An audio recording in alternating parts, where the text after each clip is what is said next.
Guys, we're back. Do you like my jumper? Did you read it? Yeah. What does it say? Let me actually move my mic so the camera can see. Screenwriter and main character. Clock it. Do you like it? Which one are you? Both. Okay. You're actually just a hating ass bitch. Like I've made peace with the fact that you're my biggest hater, and that's fine. Because every star needs haters. Anyway, guys, happy new week. I don't know what day this is gonna drop on. I want to say Friday. I might be lying out of my tea because I've been really sloppy with editing, and I've been dropping late, and I've been tired and exhausted. Why have you been tired? No. Let the people them know. Why have you been tired? I've been tired. I've been tired. I've been really tired, and I've just been unbothered. I think that's what it is. And I feel like it's the winter blues as well. You know, in the weather, like when we're in January, it's always like bad vibes. I don't know what it is. Yeah.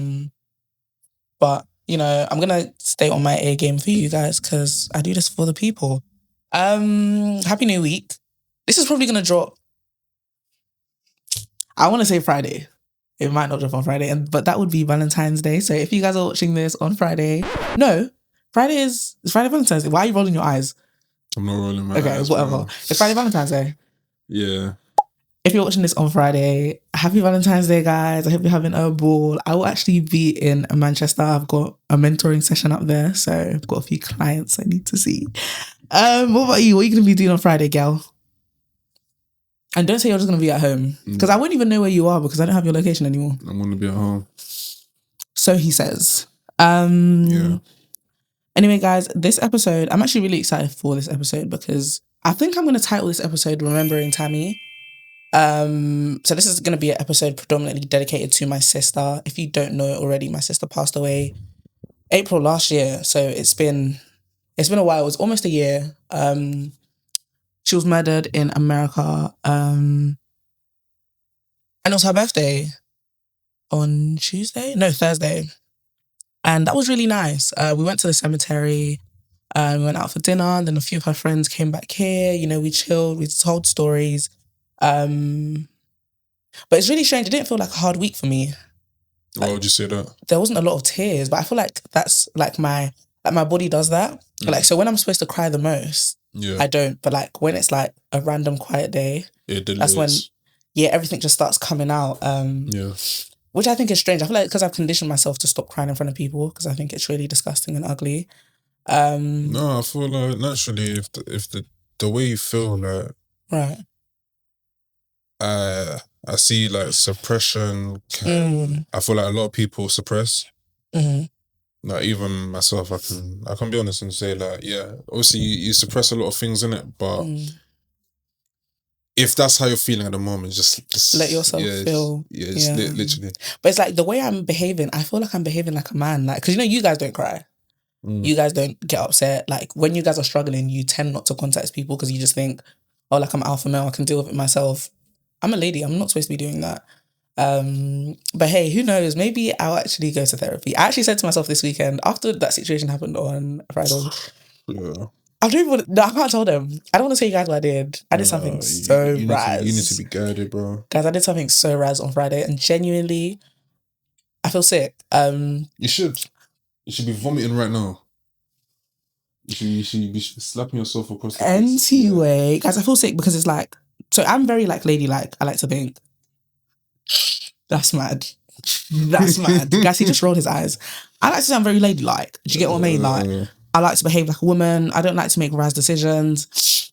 But I think on Friday, I think a lot of, like, so grief for me, a lot of my anger has been mistaken for sadness.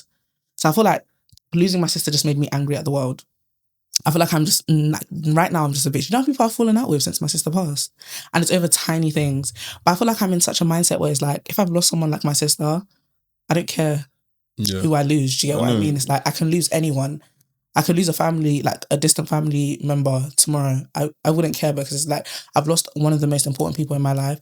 And I feel like one thing people around me would definitely say is that I've become more angry. I wouldn't say I was an angry person before. Like, it took me a while to piss me off, but now it's like any small thing, you're dealing to your cut off. But I feel like that's what grief is teaching me. But yeah, anyway, I digress. On Friday, I went out and I got angry, and I did something, but it wasn't. I don't think I'm going to tell them because this can be used. Oh no, you don't have to. It can be used as evidence against me, and as it should. But yeah, I wouldn't look cute in jail, respectfully. Anyway, to start off this episode, I've actually asked Goggles to Google the 7 stages of grief. I'm really excited to speak about these because I want to try and dissect and decide what stage of grief I'm going through. Yeah, I was even going to ask you like, what stage would you think you're at? But I actually don't know what they are, but when I hear them, I'll know. What? So you just the 7 stages, and you want detail with or? No, so okay, go through the 7 stages first. So list them out, and then I'm gonna get you to go into detail. So number 1, shock and disbelief. Okay. Number 2, denial. Mhm. Number 3, anger. Number 4, bargaining. Number 5, guilt. Number 6, depression, reflection, and loneliness. And number 7, acceptance and hope. Okay. Oh, do you want to go into a bit of detail about read a one-liner from each one? Yeah. So, shock and disbelief, an initial protective state of numbness where the reality of the loss is hard to comprehend, often allowing individuals to function through logistical arrangements. I think I definitely remember going through shock and disbelief when my sister first passed. Do you know what's so crazy? This is going to sound so insane. This is going to sound so crazy. But I think people that haven't grieved before wouldn't understand. And they'll probably watch this and be like, huh? I remember the night that everything went down. It was I think it was 3 a.m. over here. And it was 9 p.m. Sorry. No. Yeah, it was 3 a.m. over here. It was 9 p.m. in America. And my brother was handling a lot of work because all of us are really worked up. And I always say to people, when I first got the call that something had happened to my sister, I feel like I immediately knew that she had passed. I don't know, I had a gut feeling, and I've got really bad anxiety as well. So it was I hate worrying. So I feel to protect myself, I just told myself Georgina, just make peace with the past, with the fact that she's gone, because all we heard is that she'd been attacked. We didn't know what condition she was in. We didn't know how it happened. All we knew is that my sister had been attacked, and we were trying to liaise with the police over in Houston, but even they were delaying. I remember when who even told me? I think it was my brother. No, you know, my brother didn't even tell me. I just saw him crying and I knew. He didn't vocalize to me. So I need to try and do the episode about crying. Guys, I'm not going to cry on the pod. I can't cry on the pod. You can cry on the pod, but tell yourself you can't. Again, we're talking about your sister here, so I've got this. You know what I'm saying? I've got this. You got this, man. I've got this. I'm a big girl. So wait.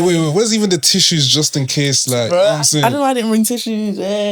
I'll be fine. We've got some here. Okay, perfect. I'll keep it gangster. So I walk into my mum and dad's room and I literally just see my older brother doesn't cry. He's the definition of an alpha male. That man does not cry. So when I saw the tears in his eyes, I immediately knew.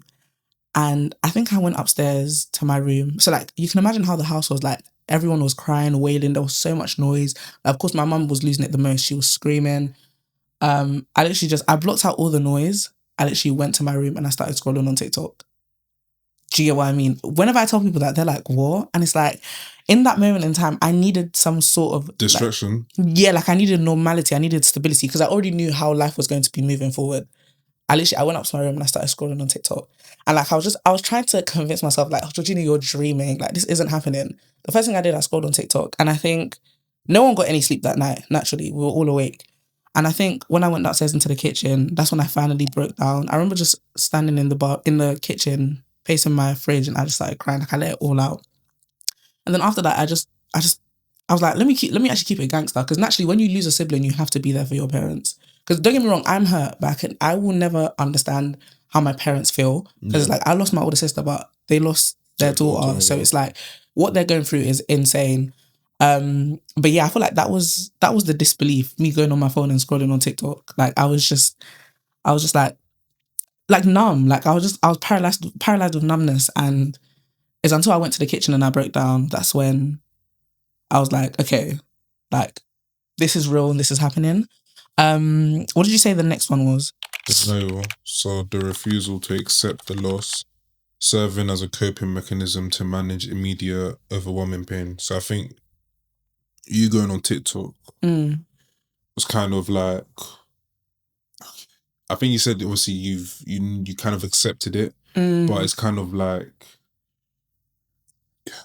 you just wanted to not focus on that and In the just kind moment. of focus on something else, so you don't have to think of the fact that This has happened. This has happened. You know what Yeah, I'm saying? exactly that. 'Cause you know when you hear something and you're like, no, this can't be true, Like- and you keep telling yourself it can't be true, but it's happened, and like it's very upsetting, man. So upsetting. And I feel like even a part of that denial was not only the fact that I immediately went doom scrolling on TikTok when my sister passed.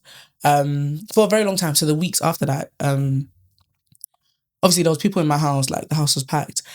Sometimes when I needed to keep it so pee, I would just tell myself, like, oh, Georgina, your sister's just in America, she's just not answering the phone. Because for the first couple of days I kept texting her. Like everything was normal. I think I was actually I was battling something. I don't know, there was a spirit within me. But like I was just like, I told myself, oh, like she's just not answering her phone. Because you know the time difference as well. Yeah. So there'd be times when she was alive when I'll text her and she wouldn't answer. But it's because she's sleeping. She'll text me, I wouldn't answer because I'm sleeping, or I'm at work, or she's at school. So I genuinely convinced myself that, oh yeah, like she's just studying for an exam or something. It's not that she's airing me. No, she'd actually passed. And I think it's crazy how your brain can like gaslight you to believe things just to keep yourself going. Because the worst part about grief is the fact that you have to keep moving. Like there's always stuff that needed to be done. There was funeral planning. I remember I had to make like invitations and stuff, had to colour coordinate. I had to like communicate with like all her friends in Houston and here in London. So it was like there was work that had to be done. But a lot of that time when the work was done, I was drunk. You know this though, don't you? I was drinking like every single day, non-stop. I remember Yeah, and you were getting injured as well. Injured? Yeah. What do you mean? Reception. You injured yourself. What was that? What did I do? Did you not see you were drunk? I think you stepped on glass. Guys, oh my gosh, at the reception for my sister's, so like the celebration of life for my sister's party, I was so drunk. But I wasn't drunk because I wanted to be a nuisance. Guys, I couldn't, because if I didn't have liquor in me, I just would have been wailing. I was so lit. And even the morning of the funeral, was I not with a bottle of E&J? I was in my room, I was doing that, like... No. Everyone's lit with you on the day as well. That's the thing, and that's what I appreciate. Like, people get that, let's just be with Georgina for this minute. Like, she might be wilding out, but it's like, she needs this. Yeah, so at the reception, obviously we're celebrating my sister's life.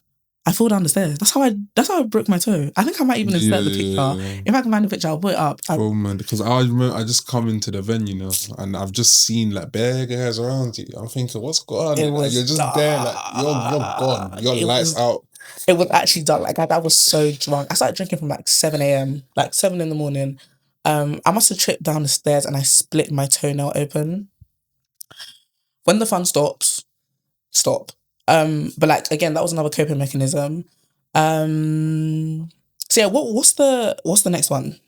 So with anger, oh, frustration and pain boil over, often directed at oneself, the person who passed, or inanimate object.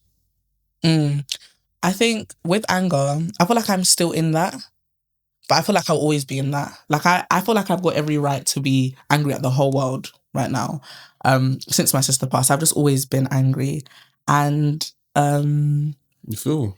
Yeah. I feel like when I've seen you so far, like, cause you see with me, I think you see when people go through grief or like someone very close has passed, yeah. Like I actually give you guys applause because, like, to me, I see like how can you guys kind of like be able to kind of go every day without like not breaking down and you're staying strong in it, and because I'm like, bro, if that was to happen to me, I feel like thinking about it already is upsetting, isn't it? So it's just like raw, like. It's not something you want to feel, and to hold it together, like it takes a lot in it. So and it takes a lot of practice as well. Because I remember when I posted the speech that I gave at my sister's memorial, that did a lot of numbers on TikTok. A lot of people in the comments are like, "Oh my gosh, like how did you keep it together? How did you not break down on that stage? You know how long I had to rehearse that speech?" I said to myself, Georgina, you will not cry on that stage. You will not cry on that stage because you cried enough. Like. I had no more tears left to give at that time. And at the funeral, I did the same thing. But I feel like the funeral was like, I couldn't, because I was bawling at the funeral when I was giving my speech. But I feel like the reason I cried then and not at the memorial is because at the funeral, like obviously her coffin was right there. Yeah, So it's yeah. like I'm looking at my sister inside her coffin. It's like I couldn't, like there was just too many emotions and it felt too real. I feel like that's the time that it felt the realest, when they brought her coffin outside our house in the morning before they took her to the church.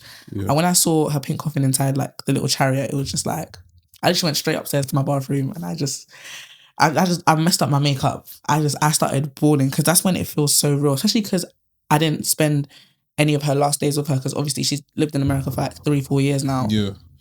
But when I saw the carriage holding her coffin outside, it was endgame from there. Even when we drove from the church to her secondary school, no, even we drove from the church past our secondary school to the cemetery. Yeah.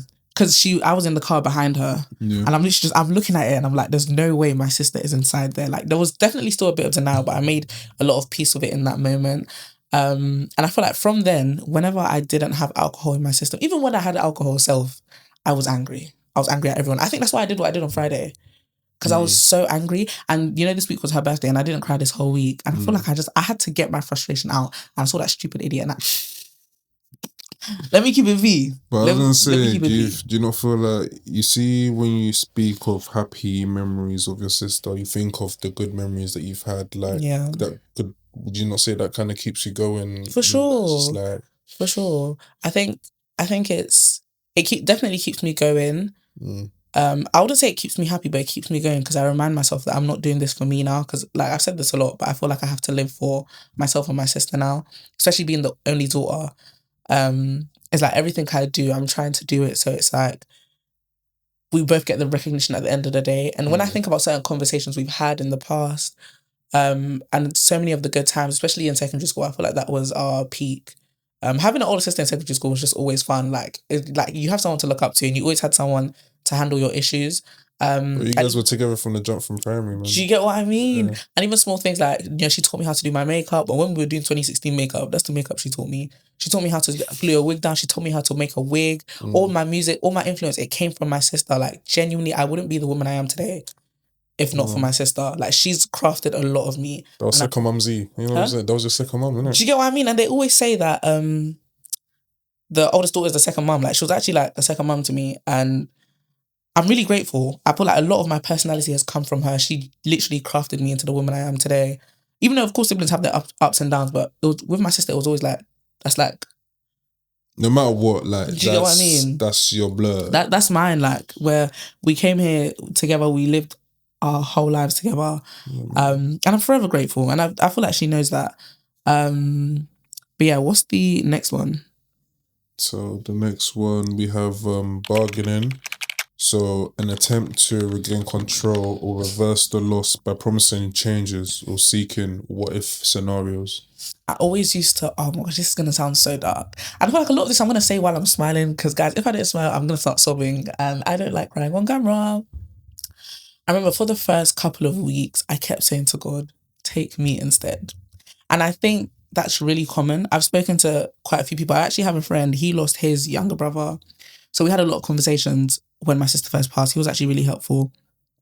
But for a long time, I was saying like, God, like reverse the roles. Like, let's go back in time. Take me instead. And me and this guy that I'm talking about, we had this conversation about this thing called survivor's guilt. Do you know what that is? No, explain that to me. So people. Survivor's guilt is like, let's say, God forbid, you're in a bus crash and everyone dies on that bus apart from you. Yeah. So because you survived, you feel really guilty. So you should go as well. Yeah, like you start to convince yourself like why me? Like, why did I have to stay? Like, why did all these people, like plane crashes? They say a lot of people that die from that are in plane crashes and people die, they suffer from survivor's guilt because it's like everyone else has passed. Why am I still here? Yeah. And I feel that heavily with losing a sibling. It's like, why me and why her and not me? Yeah. Do you know what I mean? For a very long time, especially because I say this a lot as well. I was the bad kid.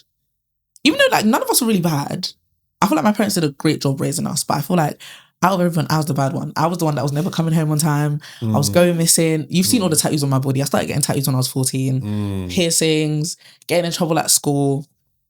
I was the troublesome one, and my sister was the good kid. So I was like, surely if I'm the bad one, it should have been me. But I feel like in that moment, there's one phrase that kept me going, and it was like, you can't question God. Even though like my relationship with religion hasn't really like mended. I'm getting there though. I'm most definitely getting there. But for a long time, I was just like, it should have been me, not my sister. Especially because I'm the only daughter now. And you know what I really get stressed out about? What? I feel like because I'm the only daughter, I have to marry a man. And I really don't want to. I really don't. It genuinely irks me. Like I think to myself, That's the like, biggest fear. bro, because it's like, do you know how I programmed my mind? I was like, cool, like I've got an older sister, she's perfect, she's gonna do life the right way, she's gonna finish school, she's gonna get the graduate job, she's gonna find the husband, buy the house, have the kids, give my parents their grandkids, like it'll be perfect, and then me, I can do what I want. No, now apparently I feel like I have to play it by the book, and not for myself, for my parents, because it's like they've lost one daughter already. Yeah. I'm the only one, let me at least do it the right way. It keeps me up at night. I'll keep it a stat. The thought of marrying a man, but it feels like I have to do it. But that's the thing. I feel like my heart wouldn't even be in it. Like, I would cheat. Bro, behave yourself, man. Yeah, That's bro. Guided, man. But yeah, I feel like that thought genuinely keeps me up at night. And I don't know what I'm going to do. But that's the thing. I'm only 22, so marriage is not... Yeah, man. Hey, listen, you might find the perfect man in the next 5 years. You never know. I'm like... You know what I'm saying? The thought of waking up and there's just a man there. Anyway. So yeah, like, so with bargaining, I felt like I kept trying to bargain with God, like, oh, like, reverse it now. I'll go instead, bring my sister back. Or at times I would convince myself that bad things that I've done in the past in life was the reason. Grief does crazy shit to you. Like, I genuinely convinced myself, because of all the bad things I've done in my life, that's why God took my sister. But I feel like I'm glad I'm out of that stage, because it's like, death waits for no one. Do you get what I mean? When it's your time, it's your time. Yeah. Can't really do much about it. But yeah, what's the next one? So guilt. Oh. Feelings of regret or responsibility for things done or left unsaid. You know, I'm actually really grateful. I don't think there's anything that I didn't... Like you didn't leave it on that. Oh, yeah. And I remember I really don't want to cry. I'm not going to cry. I remember our last conversation was actually really sad, because I remember it so well. We were on FaceTime and she was showing me her graduation dress. And it was really sweet. And like, we were making jokes because she was going to get her dress tailored because it was too big for her. And I literally have a screenshot on my phone of her. She's putting on her graduation dress and she's showing me, and like, she's turning around. I'm like, oh my gosh, she's so pretty. You just need to like get it altered over here. And like, we're just running jokes, and we're talking about the trip to Houston as well, because we were supposed to do a lot of things out there. We were supposed to have a ball out there. She was telling me about all the clubs that she was looking at, the museums, the water parks. Oh, you're gonna do Tour de Houston, yeah? Yeah, like we were about to shut Houston down. We still did anyway, but of course it was under different circumstances. But yeah, I'm really glad. I feel like the last conversation I had with her over text, I think I was sending her my flight details. So that was a good last conversation, because it could have been an argument. Knowing me and my sister as well. Yeah, at least it wasn't. So that's a very... Do you get what I mean? I feel like if my last conversation with my sister was an argument, I would hate myself forever. Like, I don't think I'd be able to forgive myself. But I remember our last text message, I sent her my flight details, and I was asking her when my mum and dad are landing, because she got them a hotel because our Airbnb wouldn't have been ready. And then our last phone call, she was showing me her graduation dress. I was showing her the wig that I bought that I was going to wear to Houston. It was really sweet. And I'm just glad that there's nothing that I wanted to address that I didn't, because there's nothing worse than an unresolved issue with someone that has passed away. I think that's my biggest fear. Like, yeah, because you just be thinking about it all the time. Like, what if? I think that's why, and it's really ironic, because I've been arguing with a lot of people for the past couple of weeks, but I try not to end on bad terms with people, because you don't know when someone's last day is. We don't know how many days we've got left on here. So I try to implement that moving forward into my life. I'm still very stubborn. I'm a Nigerian woman at the end of the day, so sometimes I like to argue. Okay. But again, like I said, it's like if I've lost my sister, it's kind of like, I don't really, not that I don't care about who I lose, but it's like nothing will ever hurt as much. Much as, yeah. But yeah, what's the next one? I think we've got 2 more left. Yeah, we do. So depression, reflection, and loneliness. Deep, quiet, and profound sadness as the reality of the loss truly sets in. Oh. So I feel like, at this point, as days and days have gone by, you're like, wow. Like, they're actually not. Like, and you could probably try and contact and be like, you know what, like you said, ignore it. Like, they're probably ignoring you right now. But it's like, how are you feeling like during this time, like a couple weeks in, let's say, like I always say to people, so a couple weeks in, and this is gonna sound crazy, but I was having a ball, but that was solely because I was drunk every single, like my routine was, oh my gosh, can I actually say something crazy before I get onto that? I think when my sister first passed, I didn't bath for like 7 days. I didn't bath. I did not bath. And I remember the day so well. Because at that time, Anna was staying with me, obviously, and my ex was staying with me. And they both came to my room and they literally begged me. They said, Georgina, please go and bath. But I was in such like a bedrot state. Like, I didn't want to move. Like, I was glued to my bed. The only time I would leave my bed when my sister first passed was to go and get alcohol from the shop. I laid in that bed for 7 days straight. I didn't bath. And now that I look back at it, it's like, oh, that's disgusting. But it's like, I was actually going through mental anguish. Do you get what I mean? I wasn't bathing because I didn't want to. I was bathing because I just lost my sister. Like, nothing mattered in that moment. And you know, it is because obviously we say that's in terms of immediate family, that's like the first proper loss, and especially because again, is your older sister. Do you get what I mean? This is someone that you've grown up with from like day dot. So like a built-in best friend. And that's the thing, people say that you should expect to lose your parents, but it makes sense to prepare yourself for the death of your parents. You're never supposed to prepare yourself for the death of your siblings. That statement shouldn't be leaving anyone's mouth. But yeah, so for the first 7 days I didn't bath. Sorry. But I remember the routine. I would wake up. Did you at least brush your teeth? No. Yes, it was bad. I think I chewed gum on day 3. Oh my God. I didn't do nothing. Like, literally, Anna and my ex had to come to my room. They were like, Georgina, we're begging you, go and bath. Did you eat before you drink? No. You know, that whole week I didn't eat any food. So you were just drinking on empty stomach? I was just drinking. That's why I was getting so lit. That's why I couldn't feel any emotions, because the alcohol was all that was fueling me in that moment. And I was ecstatic to be there. And if you think about it, it was not fun, but it was nice having people around. Like, the house is filled with relatives, friends. Like, it's like there's keeping you. You're occupied. And I remember the routine was, so basically I'd get up, and Anna and my ex would sleeping over for like 2 weeks straight. I'd wake up, I'd tap my ex, go and get me a bottle. She'll go to the shop, get me a bottle. Did you ask for any bottle in particular? You just said get me any bottle. Pink Pinot Grigio. Ooh wee. I was down in that like it was literally water. Like, that drink was genuinely going down so simple. And that's the thing. That's one thing I appreciate, that I didn't get hooked on any hard liquor when my sister passed. It was predominantly wine and occasionally a buzzball. I tap her, tell her to get up, go and get me a bottle of wine. She'd go get me that. She'd come back. And then a few of my other cousins would come over and some friends. And I'll be drinking that bottle. When it's done, 2 buzzballs. My ex would go and get me 2 buzzballs. I'd have the 2 buzzballs. When it gets, that would keep me This going. was the same ex that collected you from the airport? Yeah, the witch. Okay. Anyway, I appreciate her for that. I appreciate her for doing that for me, because she had to go through a lot. I was actually a bitch back then. Anyway. Not after, though. When she collected you from the airport. I wasn't a bitch. As in, because remember our first episode back. Oh, yeah, no. I didn't appreciate her for that. She actually killed the vibe. Straight killing the vibes. So we can appreciate before, but after. Not after now. She actually turned into a flipping wizard. Anyway, so I'll down that bottle. No, I'll down the 2 buzzballs, and that would get me going until like 6 p.m. Yeah. And then she'll get the evening bottle. Yes, there was morning bottle and there was evening bottle and there was buzzballs in between. Did you sleep? Not during the day. I'll sleep at night. And then she'll get me the evening bottle, I'll back that, and then that'll take me to bed. And then the next day is the same exact thing. But as this is happening, like, there's different things happening in the house. So like, a lot of people are coming from far and wide to come and see me. Like, I'd go for walks sometimes. Friends would come over, I'd go for walks with them, go for drives. So it's like, I'm functioning, I'm doing stuff. Even I was handling logistics. I was picking up my sister's pictures to put on her obituary as I was drunk every single day. Like, I'm a functioning alcoholic. And I think that's really dangerous. And I'm trying to change, but with time. I forgot what my original point was.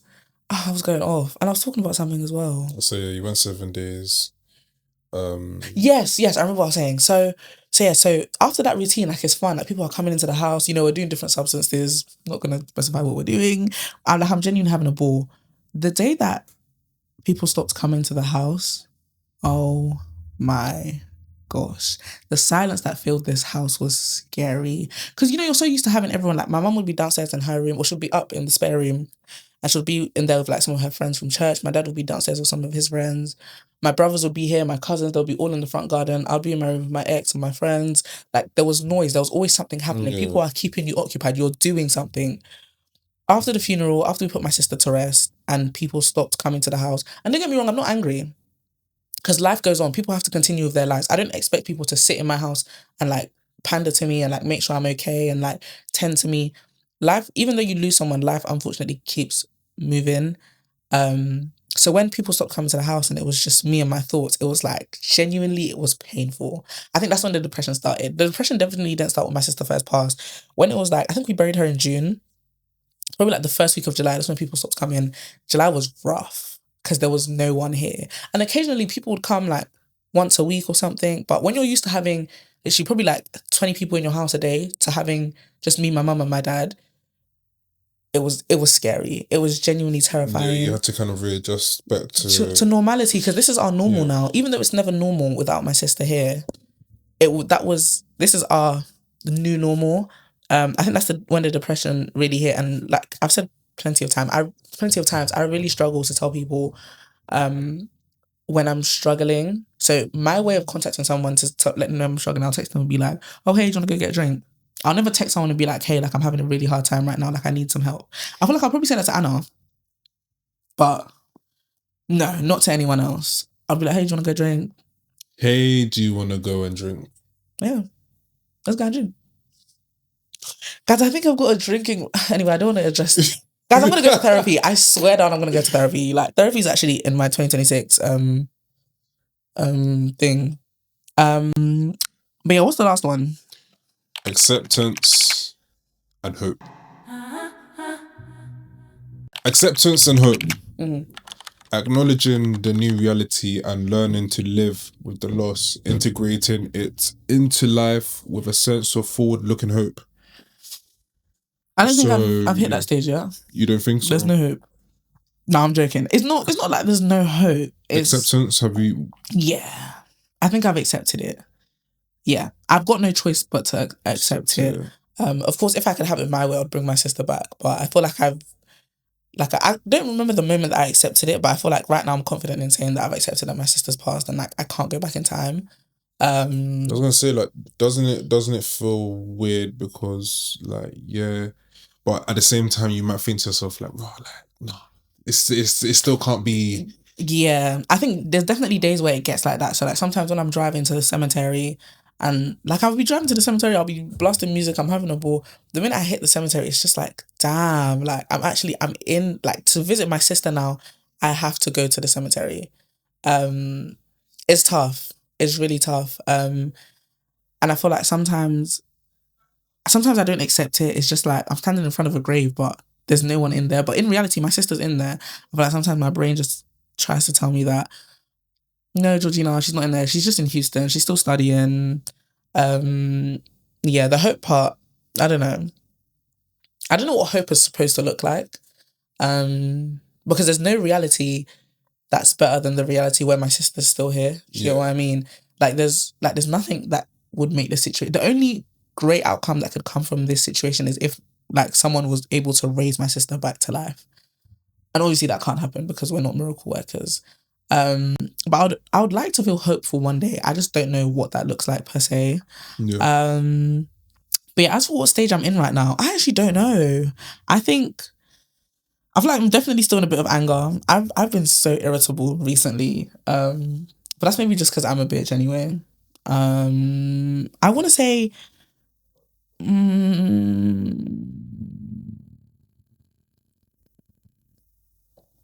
I feel like I'm at acceptance. You're probably at that last stage, but you're not fully over the line yet. Especially because it's coming up to a year. We're in Feb now. She passed in April.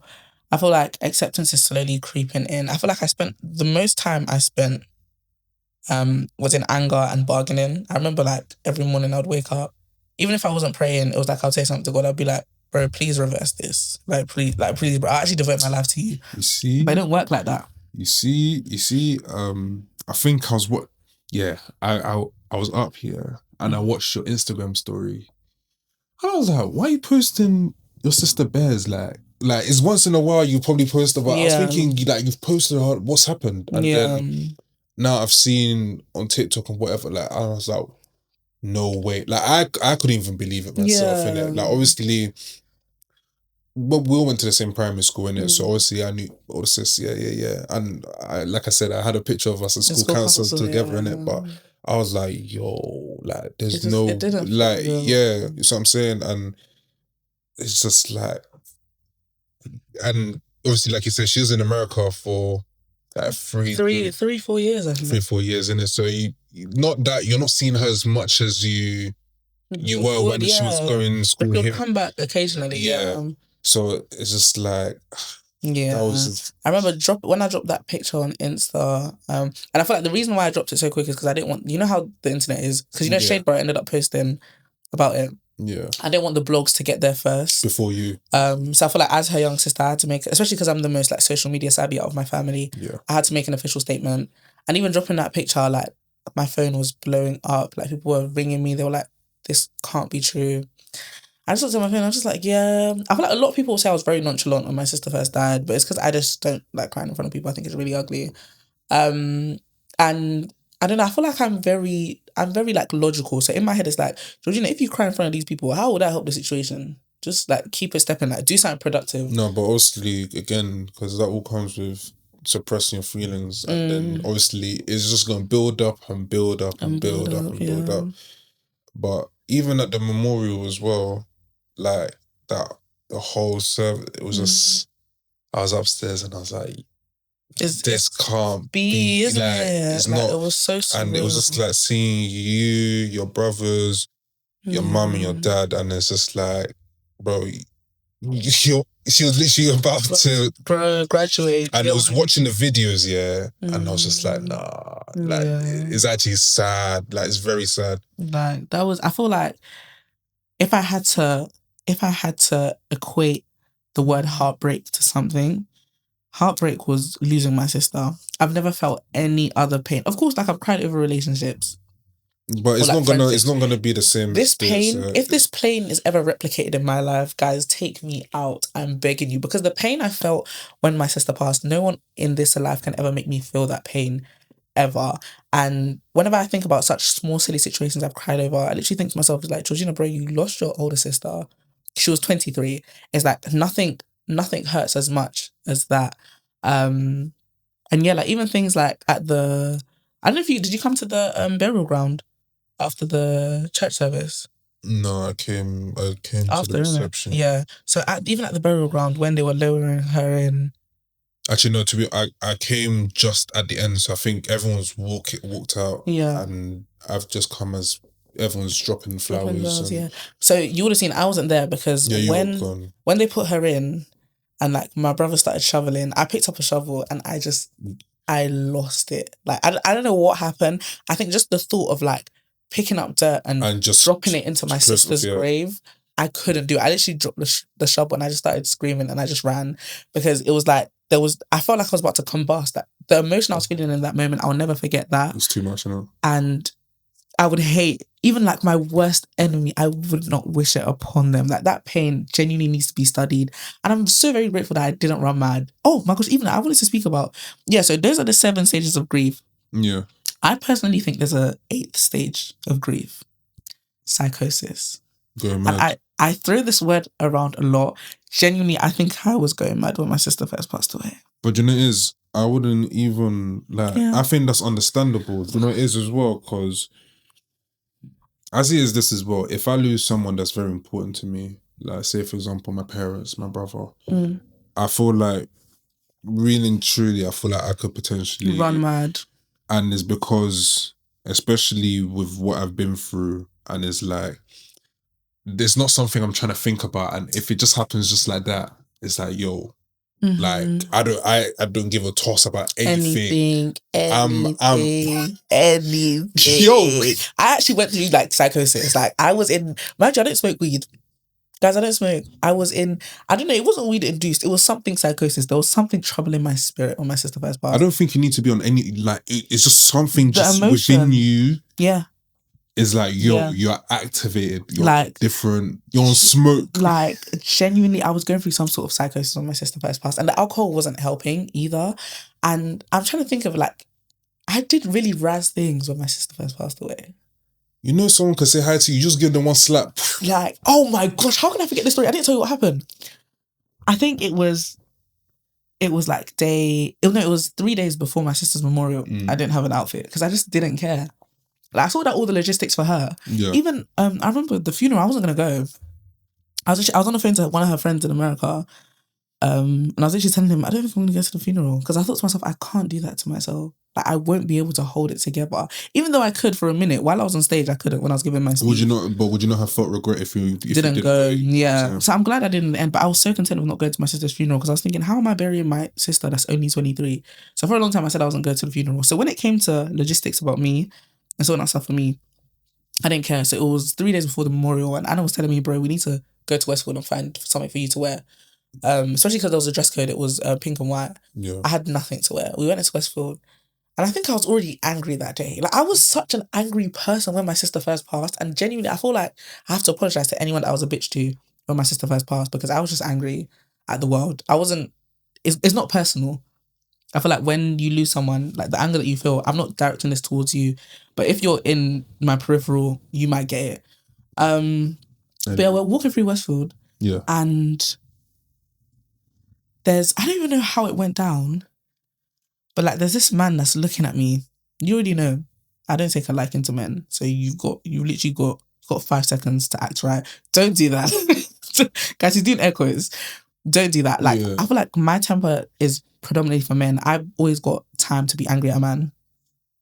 So walking through Westwood and there's this, and imagine I look crazy. I think I'm wearing my kaftan or something like that, and my hair ain't done. I'm in a bonnet. So Alaja. No, legit, like Alaja for true. I'm wearing my kaftan, so I don't even look appealing. But you know, men are stupid and ugly. So there's this guy that's looking at me like he's like not bugging me, but he's looking at me. Well, I can only assume that he's looking at me in that way.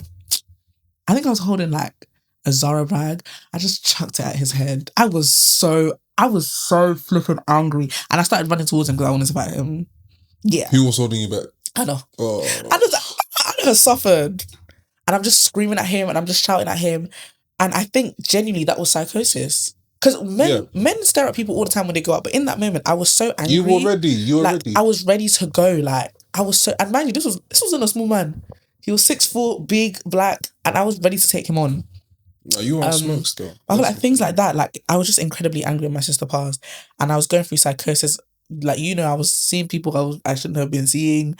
I was yeah, no, guys, the liquor made me do some crazy things when my sister first passed. I was like, yeah, I was actually going mad, and sometimes like, even though like I wasn't outwardly being mad, because I could have went on social media and started posting myself naked. At least I didn't get that mad, but I went mad to a point where it was like, I was just doing Raz things. I was drinking every day, 2 bottles of wine every day. Georgina, that's not calm.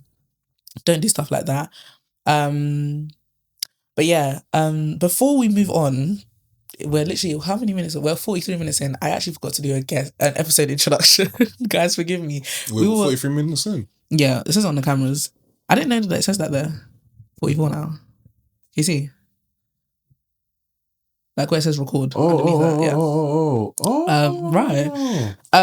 Guys, before we continue, I was gonna say I thought we were 1,320 something. Hey, cool. Guys, before we continue with this week's episode, obviously I need to do a quick flipping introduction. You guys already know who it is, what time it is. It's Georgina, your favorite full-time feminist. And you're listening to Can Anybody Hear Me, the podcast, aka Tami's Corner. And if you couldn't tell, you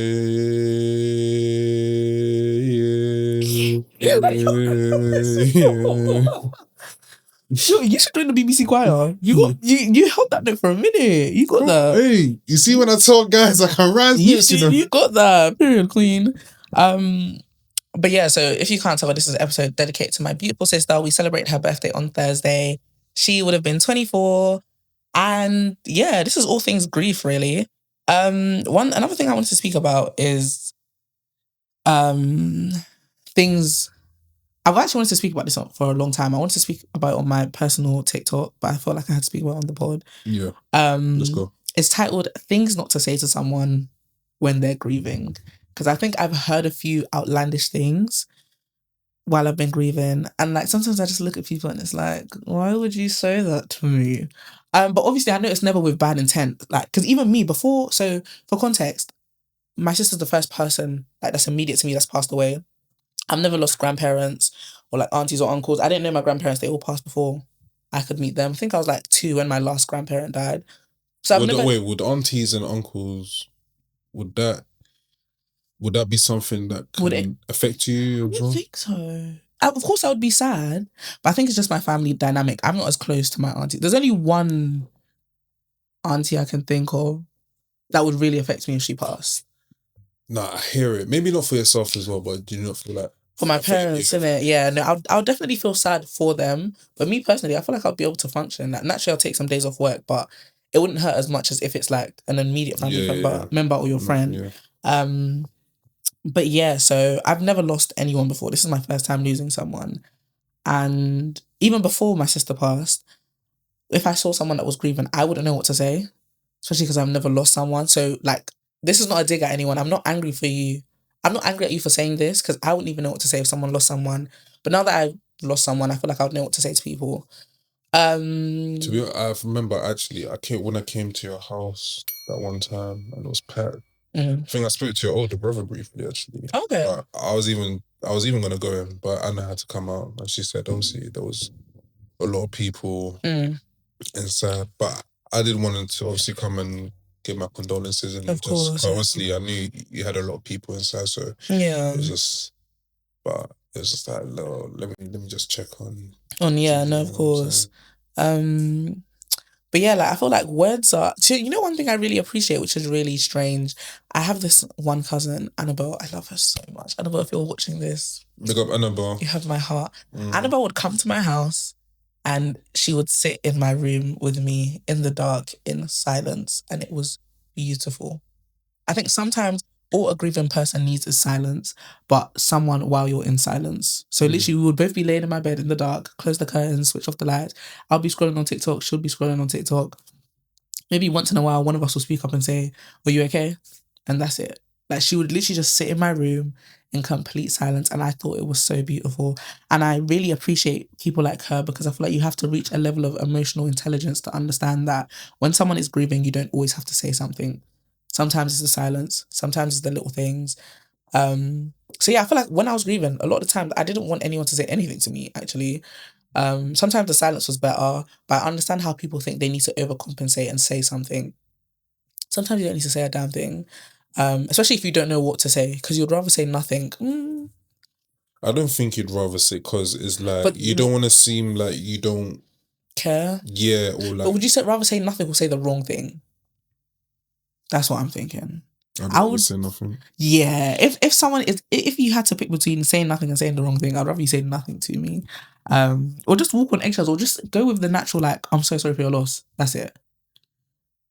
That's it. I feel like that's the perfect thing to say. Yeah. But yeah, I've got 2 examples here of things I've heard after my sister passed. I think number 1 is someone said to me, "At least you've got a guardian angel now." I get that, but I would rather have my sister than a guardian angel. Do you get what I mean? They were referencing my sister. They were saying, "Oh, like, you know, I know you've lost your sister, but at least you've got a guardian angel by your side at all times." Who said I wanted a guardian angel? I'd actually rather have my sister here right now. I don't think that was an insensitive thing to say. I just feel like that's not something I needed to hit. Yeah, that term. Yeah. Sometimes it's okay just to say, "I'm so sorry for your loss." And let's just keep it pushing. Yeah. One that I really hated, I really, really hated it when people said to me, "It's going to be okay." Because it's not. It's never going to be okay. Of course, like, it will hurt less. Life will become a bit more bearable over time. But the phrase "is going to be okay," I think that's really misleading, because let's keep it a buck. It's never gonna be okay, and that's fine. Like, there's no issue with that. But saying to someone, "Oh, it's gonna get better or will get easier," when you know it's not. I wasn't a huge fan of that. Another thing that really irks me, and I feel like this is really small, like this is really petite. I shouldn't be angry at things like this. But I really hated it when I'll speak to people, especially girls, and they would like call me things like sis. Please don't do that. And I think that's solely because I lost my sister. So it's like I don't want to refer to anyone else as sis. Like from now on, I've only got one sis, and that's Tami. I feel like I'm nitpicking a bit at that, but it's just personal preference. Like, you can call me like sweetie, my love, sweetie, darling, sweetie.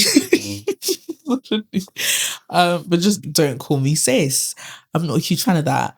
But yeah, no, grief has been grief, man. Grief has actually been grief. But it is true what they say. Like, over time, it does get better. It never gets like perfect. Like, it's never gonna be a walk in. Like, life will never be a walk in the park again. Was it heart aching? Yes, it actually was. You're struggling to breathe. Yeah, they're weird. Like, so I have anxiety. And when I was younger, probably like 16, 17, I used to get like really bad panic attacks, but they would only happen at home, which is really interesting, but I'm grateful for. But I started to come back a bit when my sister first passed. Like, I just felt like whenever like I had like that overwhelming sadness, sometimes I'd find it really hard to breathe, especially if I was crying and I was like hyperventilating. Like, I just couldn't get my breath out. And that was really scary. So, yeah, I was gonna say, you see that grief, what it can do to someone. Like, you might not be able to breathe properly. Do you get what I mean? You're crying bears to the point your heart is aching. You've run out of tears. You want to cry even. You have nothing to give. Like, I don't know. Grief is something I think is really scary because it's something we're all gonna experience within our lives, but you just never expect it. Like, you never. And you know what's really scary? People always say, and I hate the fact that I read this somewhere. Every year you pass the day that you're gonna die. I think that's so scary. I don't want to think in it. I don't want to think about that. But that's one thing that's inevitable. Like, grief is just something that even if you don't lose someone close to you, if you lose like a colleague or like a pet. Oh, when Twix dies, I don't know what I'm gonna do. I think I'm gonna have to go with him. You that keeps saying that idiot over there that's making noise. Guys, I love my cat. There's no animal abuse in this household. Please and thank you. But no, yeah, I think like genuinely, I feel like with every day, I always think about my sister. There's not a day that goes past where she doesn't at least cross my mind once. And I think I'm really grateful about the time that I got to spend with her. And it's really weird. Like, I was having this conversation with one of my sister's friends actually that had lost her brother, and she said that she's gotten to the point where she's forgotten her brother's voice. But I don't think that would ever happen with my sister. I feel like she had a very distinctive voice, and we sounded very similar actually. She just had she had a watered down UK accent. Like, her UK accent was kind of going because she lived there. Oh, so she was for a couple of years. She started saying soda. I said, what the hell is soda? This is called canned drink. This is called fizzy drink. I'd always get onto her. I'd be like, what is soda, bruv? There ain't no soda around here. I don't think I could ever forget her voice. Yeah, I feel like I'll never forget a lot about her. I'm just really upset that we literally look nothing alike. But I've always said to myself, like, that's why I really want girls. So when I do end up having babies, sorry. You're such an idiot.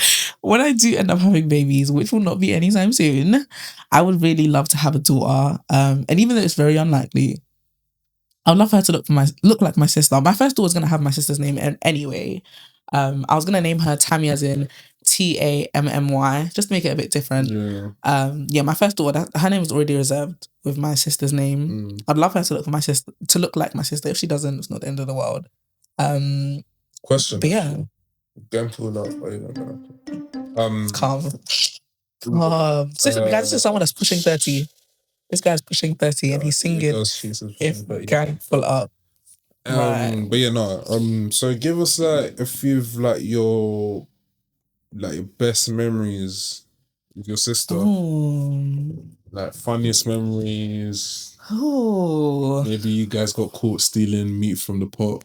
I've actually got this story. It's not funny though. It's actually really sad. It's actually really dramatic. I remember. See, so when I say to people, like, when I was younger, like, my older sister was like an idol. I feel like a lot of girls that have got older sisters will know what I'm talking about. It's like, when you've got an older sister, you've already got a guide to life. So it's like, I've got someone that I just have to copy. Yeah, that's her manual. She's a manual. Do you know what I mean? She's actually my manual. So I remember once, I don't know where we were. We were somewhere in Tottenham. I don't know what we was doing there. And then my mum must have seen her friend, like, on the street. And so in Nigerian culture, well, Yoruba culture, I don't know if you guys do the same thing too, but when you're greeting someone, well, for the girls, you kind of like go on one knee. Hey. I don't know, have you seen that? I swear the guys, Yeah, so the guys do that one. So the guys have to dobale. So they need to put one finger on the floor and then lift up one leg. I feel like that's such a drag. Why are we doing that? Like, anyway. No, even in the weddings as well, I've seen you guys just lay on the floor. Yeah, no, like, cold, man. Guys, let's actually chill. But anyway, yeah. So men have to dobale. So they'll put one finger on the floor, lift their foot up, and then girls like will go on one knee. They'll like bend a bit. Cool. Me and my sister are walking. This is the time where like I literally I genuinely idolized her. I think I was about like 8 and she was probably like 9 because we're only like a year and a couple months apart.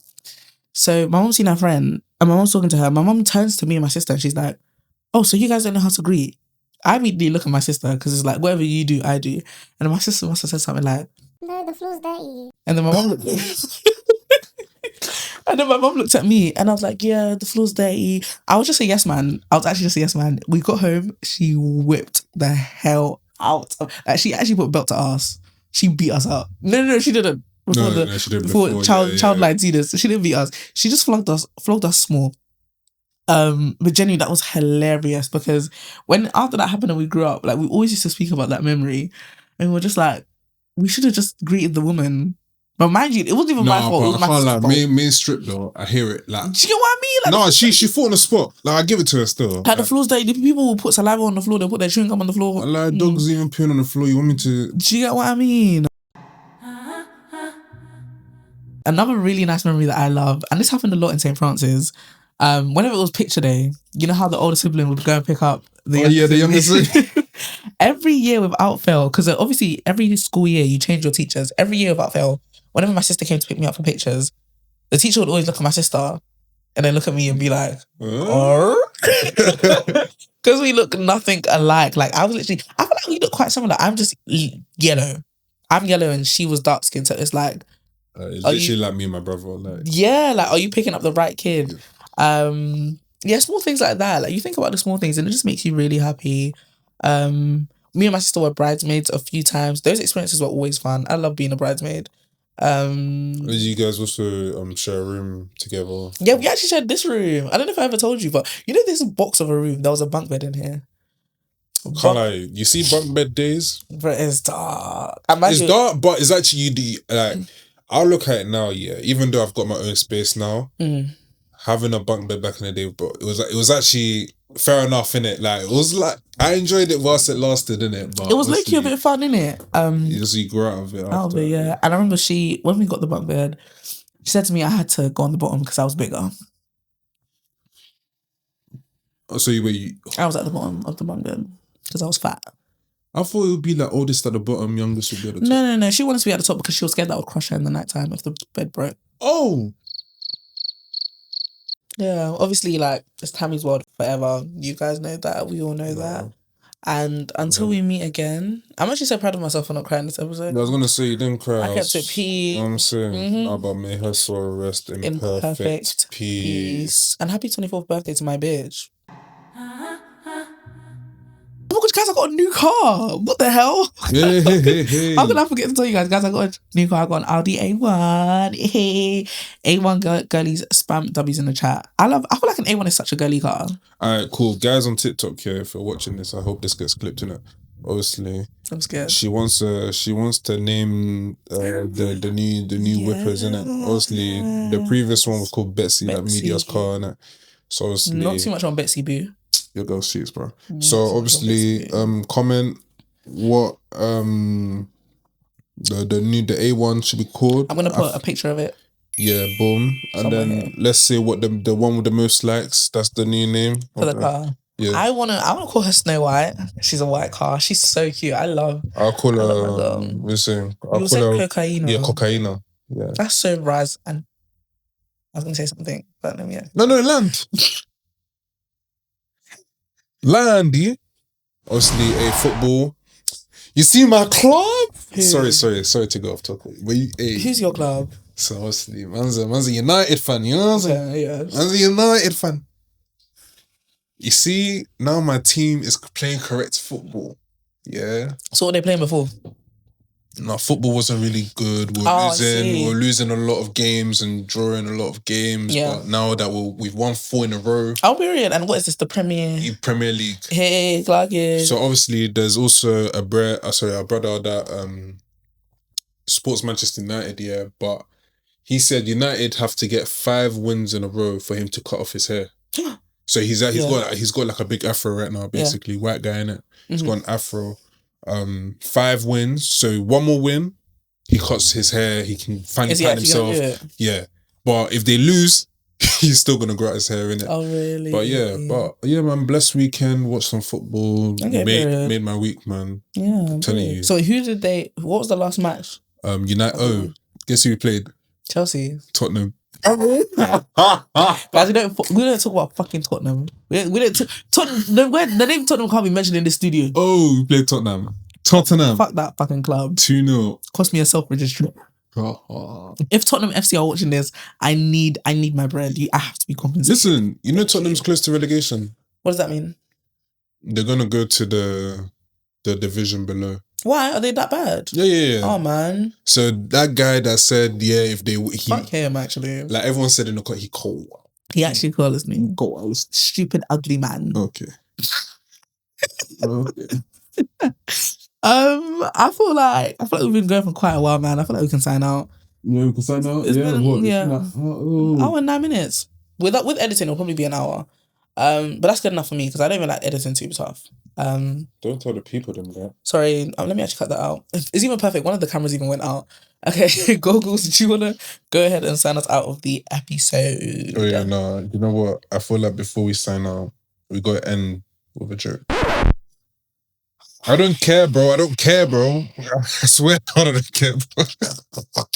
Guys, I'm being tortured. I'm being held captive. I'm being tortured. Send help. Sorry guys. Just bear with. Please send help. Why did the mushroom go to the party? I'm not sure, Goggles. Why did... No, just try. The mushroom. Why did the mushroom go to the party? To have fun. Oh, you're close. Because he was a fun guy. Calm. Cool. Anyways. Yeah. Let's sign out. Guys, it's been your boy GOGGLES. And Georgina. Thank you for tuning in to Can Anybody Hear Me Pod. Obviously, you can find us on the following social media platforms: Spotify, Insta, TikTok, YouTube. Obviously, follow the host as Obviously, follow the host as well at Georgina.Adensi on all social media sites. Come on, Wush and Tush. Thank you. Also YouTube, like, comment, subscribe. Thank you guys. Some W's in the chat. Also, TikTok, repost, comment, likes. That's even if it's to share with your fellow Nigerian Congolese. So. But yeah. Spotify as well, show love. We need love. Girls, yeah, man. love too. We hope you guys have a blessed weekend. And thank you for tuning in. Hey, adios.